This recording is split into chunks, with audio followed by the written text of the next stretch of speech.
یا علی مدد کہنا چاہیے؟ یہ بہت سنگین مسئلہ ہے۔ اس وقت ہمارے برصغیر پاک و ہند میں 90% لوگ یا 75 سے پلس ہی ہوں گے جن لوگوں کا یہ عقیدہ ہے کہ استعانت غیر اللہ جائز ہے۔ میں اس پہ بڑی جامعہ گفتگو چاہوں گا، اور میں چاہوں گا آپ انٹرپٹ نہ کریں، کیونکہ یہ ایسا موضوع ہے کہ جس پہ میں نے تھوڑی سی بھی بات ایسی کر دی نا کہ جو سلپ آف ٹنگ بھی ہوگی تو مجھے رگڑا جائے گا اور مجھے بولا جائے گا تم نے غلط بات کر دی ہے۔ یہ بڑا جامعہ ٹاپک ہے، اس پہ ویسے تو گھنٹوں گفتگو چاہیے، لیکن میں تھوڑی سی اپنا عقیدہ جو ہے آپ کے سامنے کہہ دیتا ہوں۔ میں یہ سمجھتا ہوں کہ امت کو ان چیزوں کی طرف آنا چاہیے جو امت میں ایک اجماع کی حیثیت رکھتی ہیں۔ آپ کسی بھی عالم دین، چاہے تشیع میں ہو، فقہ جعفری کا ہو، زیدیہ ہو یا اسماعیلی ہو، کوئی بھی اہل سنت میں دیوبندی ہو، بریلوی ہو، کیونکہ ہم بریلویوں کا یہ استعانت غیر اللہ والا عقیدہ جو بہت زیادہ ہے، اس سے جا کے پوچھیں کہ اللہ سے مدد مانگنا گناہ ہے؟ ڈائریکٹ اللہ سے مانگ سکتے ہیں، بغیر کسی وسیلے کے مانگ سکتے ہیں؟ جی بالکل مانگ سکتے ہیں۔ اس بیچ پہ پوری امت کا اجماع ہے کہ ڈائریکٹ اللہ سے مانگنے میں کوئی حرج نہیں ہے۔ تو میں کہتا ہوں اس اجماع کی طرف آپ کیوں نہیں آتے؟ دیکھیں، آپ کو میں ایک آپشن دیتا ہوں۔ آپ نے ایک ہونڈا 70 سی ڈی بائک لینی ہے، اور یہ مثال پروفیسر احمد رفیق اختر صاحب سے میں کوٹ کر رہا ہوں، انہوں نے کہی تھی۔ انہوں نے مجھ سے پوچھا کیا یہی سوال، انہوں نے کہا جی مجھے آپ بتائیں کہ آپ کو اگر سی ڈی 70 کا آپشن ہو اور اس سے بہتر آپشن ہو آلٹو، پھر آپشن ہو فارچونر، پھر آپشن ہو ایک جہاز، اور پھر اس سے آپشن ہو کہ آپ کو ولا بھی دیا جائے گا، جہاز بھی دیا جائے گا، ٹرمپ جیسی زندگی ہوگی، آپ کسے چوز کریں گے؟ آپ بیٹر کی طرف جائیں گے کہ 70 لے لو گے؟ بیٹر بیٹر کی طرف جائیں گے۔ تو میرا یہ عقیدہ ہے کہ میں بیٹر کی طرف جاؤں گا۔ مجھے اگر آپ کہتے ہیں نا کہ بابا جی سرکار مدد، ہمارے دادا صاحب کو بابا جی سرکار کے نام سے جانا، میں کہوں گا یار بہتر کچھ تھوڑا ہے جس پہ تھوڑا اتفاق ہو جو امت کا۔ تو آپ بتائیں گے جی شیخ عبد القادر، کافی لوگ، کافی جو ہمارے سیکٹس ہیں، مکتب ہیں، ان پہ اتفاق کرتے ہیں۔ میں کہوں گا تھوڑا بہتر، آپ کہیں گے جی مولا علی، امت تقریباً اتفاق کرتی ہے ناسبیوں کے علاوہ، میں کہوں گا اس بہتر، تسی کہو جی رسول اللہ۔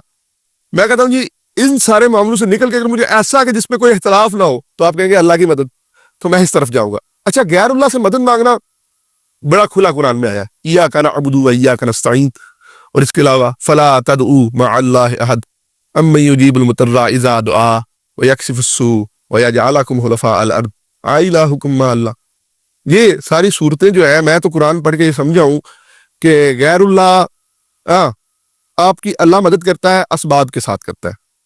مثال کے طور پہ دنیا بقدر کوشش ہے، یہاں پہ آپ نے ایک دوسرے کا تعاون کرنا ہے، غیبی ندا جو ہے نا وہ آپ نے اللہ سے کرنی ہے۔ میں اصول کافی کا ایک حوالہ دے دوں آپ کو یہاں پہ، اہل تشیع کیونکہ زیادہ تر اس عقیدے پہ ہوتے ہیں، تو وہ میرے بھائی بالکل ہی نہ کہے کہ بالکل آپ نے، قرآن تو ویسے ہماری متفقہ کتاب ہے لیکن مظلوم ترین کتاب ہے، جس پہ ہم دونوں نے چھوڑ دیا ہے، شیعہ نے بھی سنی نے بھی پس پشت ڈال دیا اس کے احکامات کو، بلکہ یہاں تک کہ تفسیروں میں جا کے بالکل ہی تدعون کا مطلب تابدون سے لے لیا اور تابدون کو عبادت میں کنورٹ کیا، اور پھر پکارنے والی جو بات ہے اسے بالکل ہی ایک سائڈ پہ لگا دیا، جی پکارنا تو ہر کسی کو جائز ہے۔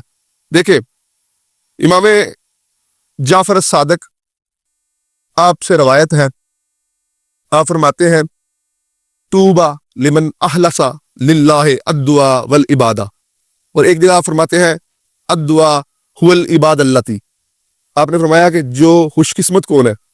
خوش قسمت وہ ہے جس کی دعا خالص اللہ کے لیے ہے اور خالصتاً عبادت اللہ کے لیے کرتا ہے۔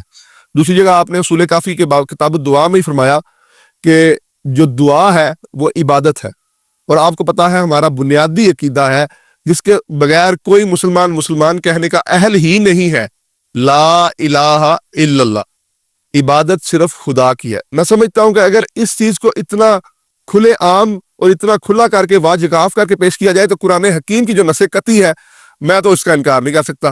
میرے سے شاید آپ یہ سوال نہ پوچھے تو میں کبھی بھی نہیں چاہتا کہ آپ میرے سے اس سوال پوچھتے، کیونکہ مجھے پتا ہے اس ویڈیو کے بعد میرے خلاف بہت سارے پراپیگنڈے شروع ہو جائیں گے، لیکن میں استعانت غیر اللہ کا قائل نہیں ہوں، میں توسل کا ضرور قائل ہوں، میں اللہ کے ناموں کا بھی توسل دیتا ہوں، لیکن میں آپ کو یہ بات بتاؤں، جب بے قرار ہو کے پکارتا ہوں، میں جب مجھے بڑی مشکل بنتی ہے، واللہ باللہ میں نے کبھی اللہ کی مدد کے سوا کی مدد کو پایا ہی نہیں ہے، میں نے نہیں پایا کہ میری مدد کو کوئی اور پہنچا ہو۔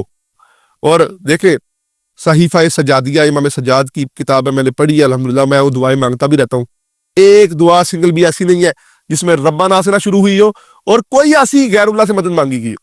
بلکہ امام سجاد کے بارے میں ایک واقعہ آتا ہے، ایک شخص نے آپ کے احرام پہن کے نا تو کہا لبیک یا سجاد لبیک۔ اب عام حالت میں اگر کوئی کہتا ہے لبیک یا رسول اللہ یا لبیک یا سجاد، ٹھیک ہے، ویل اینڈ گڈ، لیکن اس نے کیونکہ وہ احرام پہنا ہوا تھا اور تلبیہ کی مشابہت ہوئی تو امام کو آگے کسی نے بتایا کہ امام یہ معاملہ ہوا ہے کہ جی اس شخص نے آپ کے نام کا تلبیہ پڑھا ہے. آپ رافی کہتے ہیں جی آپ نیچے گر گئے, ایسے لیٹ کے آپ نے ایسے کر کے نا, جیسے وہ پنجابی میں بیان نہیں کر, آپ نے فرمایا خدا کی قسم وہ مجھے اس کا یہ عمل قیامت میں میرے لیے زحمت کا باعث بنے گا. تو بندے نے کہا جی سرکار تسی تے نہیں ان کے آنا, آپ نے تو نہیں بولا انہیں, وہ تو اپنی مرضی سے کر رہا. آپ نے فرمایا نہیں, عیسیٰ نے بھی نہیں کہا تھا کہ مجھے الہ مانو, مجھے خدا کا بیٹا مانو. قرآن میں آیا عیسیٰ کو کھڑے ہو کے پوچھا جائے گا ہاں بتا تو نے کہا تھا انہیں, تو وہ کہیں گے سبحان اللہ میں تو پاک ہوں, تو جانتا ہے میں تو نے جو حکم دیا تھا میں نے وہ دیا. ہاں اگر کوئی ایسی بات جو تیرے علم میں ہے جو مجھے نہیں پتا تو پھر میں اس سے معافی کا آسگار ہوں, تیرے بندے ہیں تو معاف کر, چاہے تو بخش دے چاہے تو انہیں سزا دے, میں ان چیزوں سے بری ہوں.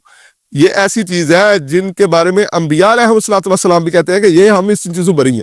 میں سمجھتا ہوں امت کی جماع کی طرف آئیں, یہ چیزیں چھوڑیں. اللہ سے مدد مانگنا کوئی گناہ تو نہیں ہے نا یار, تو پھر اللہ سے مدد مانگو جو وہ دیتا ہے.